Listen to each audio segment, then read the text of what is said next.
नमस्ते। आज ना हमारे पास कुछ बहुत ही अलग है। हम ये देखने वाले हैं कि कैसे एक साधारण सा बायोलॉजी का टेस्ट पेपर जिंदगी के बड़े बड़े राज खोल सकता है। हाँ, मुझे पता है, सुनने में थोड़ा अजीब लगता है ना, लेकिन जरा सोचिए, एक स्टूडेंट के जवाबों और उसके लिखे हुए नोट्स के पीछे हमारे ही शरीर और हमारे आसपास की दुनिया के बारे में कितनी सारी जानकारी छुपी हो सकती है। तो चलिए मिलकर इसे ढूंढते हैं। ये देखिए जरा, ये सिर्फ एक टेस्ट पेपर नहीं है, ये तो एक तरह का नक्शा है। इन्हीं लिखे हुए नोट्स और डायग्राम्स के जरिए हम बायोलॉजी के कुछ सबसे मजेदार कॉन्सेप्ट्स को समझने वाले हैं। तो चलिए शुरू करते हैं अपना ये बायोलॉजी पॉप क्विज। और हमारा पहला पड़ाव है मानव शरीर, हमारी अपनी एक बेहद कॉम्प्लेक्स मशीन। तो पहली पहेली हमारे कंकाल यानी हमारे स्केलेटन से जुड़ी है।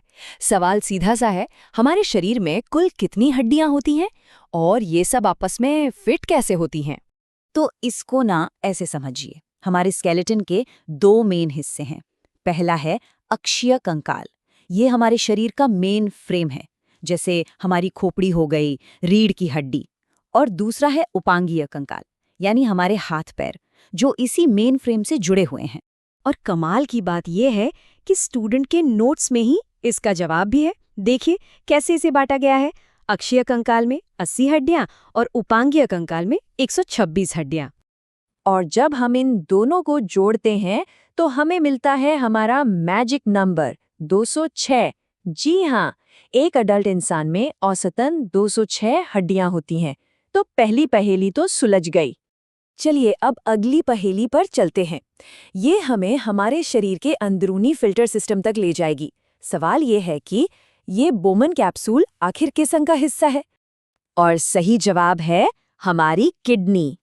देखिए, बोमन कैप्सूल हमारी किडनी के अंदर मौजूद लाखों छोटे छोटे फिल्टर्स, जिन्हें नेफ्रॉन कहते हैं, उसका एक हिस्सा है।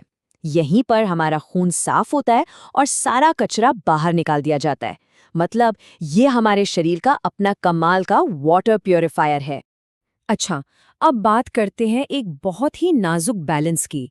एक ऐसा बैलेंस जिस पर हमारी जिंदगी टिकी है। सवाल ये है कि हमारे खून का पीएच लेवल कितना होता है?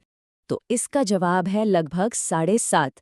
इसका मतलब ये हुआ कि हमारा खून थोड़ा सा एल्कलाइन होता है। और ये बैलेंस इतना ज़रूरी है, इतना नाजुक है कि अगर ये ज़रा सा भी ऊपर नीचे हो जाए ना, तो हमारे एंजाइम्स काम करना बंद कर देंगे और हम बहुत बीमार पड़ सकते हैं।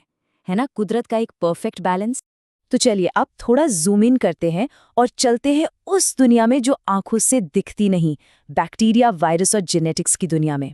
ये सवाल है वायरल बीमारियों की जोड़ी पहचानने के बारे में। और ये जानना वाकई बहुत ज़रूरी है, क्योंकि वायरल और बैक्टीरियल इन्फेक्शन का इलाज एक दूसरे से बिल्कुल अलग होता है। तो ज़रा ऑप्शंस भी नज़र डालते हैं। कुष्ठ रोग और टाइफाइड, ये दोनों तो बैक्टीरिया से होते हैं। तो इसका मतलब सही जवाब है सामान्य जुकाम और एड्स। जुकाम होता है राइनोवायरस से और एड्स होता है HIV रेट्रोवायरस से। चलिए अब और भी गहराई में उतरते हैं, सीधे हमारे जेनेटिक कोड तक। यहाँ सवाल एक ऐसे जेनेटिक डिसऑर्डर के बारे में है जो क्रोमोसोम 21 की ट्राइसोमी की वजह से होता है। और इसका जवाब है डाउन सिंड्रोम। अब ये ट्राइसोमी क्या है? इसका सीधा सा मतलब है कि किसी क्रोमोसोम की नॉर्मल 2 कॉपी की जगह 3 कॉपी होती हैं। और डाउन सिंड्रोम में ये होता है क्रोमोसोम नंबर 21 के साथ, जिसकी एक एक्स्ट्रा कॉपी इंसान के डेवलपमेंट पर असर डालती है। ठीक है, तो अब मानव शरीर से थोड़ा बाहर निकलते हैं और ये देखते हैं कि साइंस जिंदगी को कैसे ऑर्गेनाइज करता है, कैसे अलग अलग हिस्सों में बांटता है। ये सवाल है पौधों के ट्रांसपोर्ट सिस्टम, मतलब जाइलम और फ्लोएम के बारे में। और पता है मजेदार बात क्या है? इस टेस्ट पेपर में दिए गए दोनों ही स्टेटमेंट गलत हैं। चलिए देखते हैं क्यों। तो चलिए इसे ठीक करते हैं। देखिए, जाइलम का काम है जड़ों से पानी और मिनरल्स को ऊपर पौधे के बाकी हिस्सों तक ले जाना, बिल्कुल एक स्ट्रॉ की तरह। और फ्लोएम क्या करता है? वो पत्तियों में बने खाने को पौधे के बाकी हिस्सों तक पहुंचाता है। तो एक पानी ऊपर ले जाता है और दूसरा खाना सब तरफ पहुंचाता है ना कितना सिंपल और शानदार सिस्टम। और हमारा आखिरी सवाल है क्लासिफिकेशन के बारे में। सवाल ये है कि प्रोकैरियोट्स, मतलब वो बहुत ही सिंपल सेल्स जिनमें न्यूक्लियस नहीं होता, वो विटिकर के 5 किंगडम सिस्टम में कहाँ फिट होते हैं?